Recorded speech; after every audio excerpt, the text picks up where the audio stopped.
बहुत छोटी सी स्टोरी है कि भाई ढोला तो नरवर का राजकुमार था। नरवर कहाँ पड़ता है? मध्य प्रदेश। और ये मारू कहाँ की राजकुमारी थी?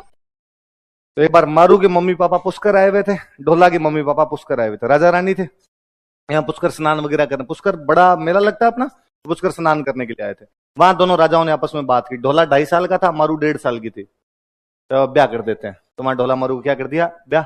मैंने कहा था मुकलावा बाद में होता था, कर रहे थे हम बात। अब भाई मारू पुगल चली गई, ढोला अपने वापस चला गया। थोड़े दिनों बाद ढोला के मम्मी पापा मर गए।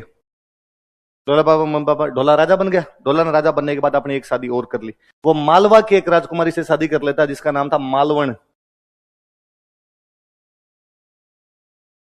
मालवा की राजकुमारी थी, इसका नाम क्या था उसका? मालवण नाम करके। और इस मारू को अपने वैसे नाम पूरा लिखते हैं तो बोलते हैं मारवण। दोनों में बस लय रय का ही फर्क है, दोनों के एक जैसे नाम है। ढोला की एक जो पहली पत्नी थी उसका नाम क्या था? मालवण। और पहले मारू से भी और रखी थी, तो मारू का नाम क्या था? अब ढोला को तो बेचारे को पता ही नहीं था कि मैं जब टाबर था तब पापा ब्याह कर गए अपना। ढोला को इस बात की जानकारी नहीं थी।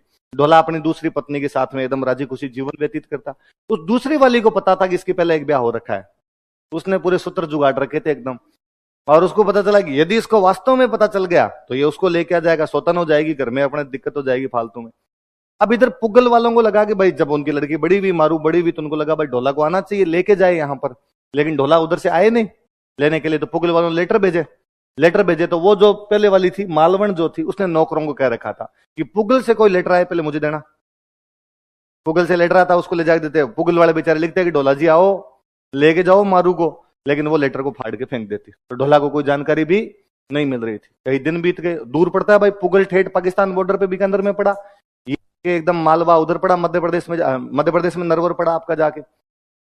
एक दिन जो मारू होती, मारू काफी बड़ी हो जाती है तब तक, एक दिन मारू को सपना आता है और सपने में वो देखती है कि उसे ढोला लेने के लिए आया हुआ है। और वो सुबह अपनी मम्मी को उठी कहती है कि मम्मी रात सपनों का राजकुमार आया था मेरे सपनों में, ऐसे ऐसी बात थी, मेरी शादी हो रही है, मैं जा रही हूँ। तो उसकी मम्मी रोती है उसके सामने। तो वो पूछती है क्यों क्यों रो रही है, क्या बात है? तो कहा तेरी शादी हम कर चुके हैं बहुत पहले, अब पता नहीं तेरे को लेने के लिए क्यों नहीं आ रहे हैं। तो उसने कहा रात सपने में तो आया था, बहुत हंसी खुशी शादी हुई है, बड़ी मस्त कहानी आई थी सपने के अंदर। तो एक तो मुझे मेरे बीए में राजस्थानी सब्जेक्ट था, तो ये ढोला मारू रदुआ मेरी पूरी पढ़ी हुई है, हमारी लगा करती थी, सिलेबस के अंदर लगती थी। क्योंकि वो मारू को जब सपना आता है, अगले जो सुबह होती है मम्मी को बताती है बात, फिर वो पूरे दिन बड़ी खुश रहती है। तो उसकी सहेलियां पूछती है उससे कि इस खुशी का राज क्या है भाई, तुम इतनी खुश क्यों? तो वो कहती है मेरे से बताया नहीं जाए, बात तो है कुछ ना कुछ, लेकिन मेरे से बताई नहीं जाए आपको। तो अकथ कहानी प्रेम की मुक्स्यूं कही न जाए, गूंगर रो सपनों भयो न सुमर सुमर पछताए। ये प्रेम की अकथनीय कहानी है जो मैं मेरे मुंह से नहीं बता सकती। ये उसी प्रकार है जैसे गूंगे आदमी का सपना होता है।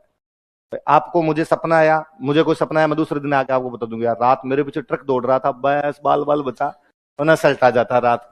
कोई सपना था अपने बताते हैं, और सपना थे आप अपने रूममेट को बता दो यार रात सपना है अपना सिलेक्शन हो गया था और मुझे तो लड्डू उड्डू मिल रहे थे, तू थोड़ा चूक गया था, बाकी अपना तो हो गया था। बताते हैं अपने सपना थोड़ा सा ऐसा।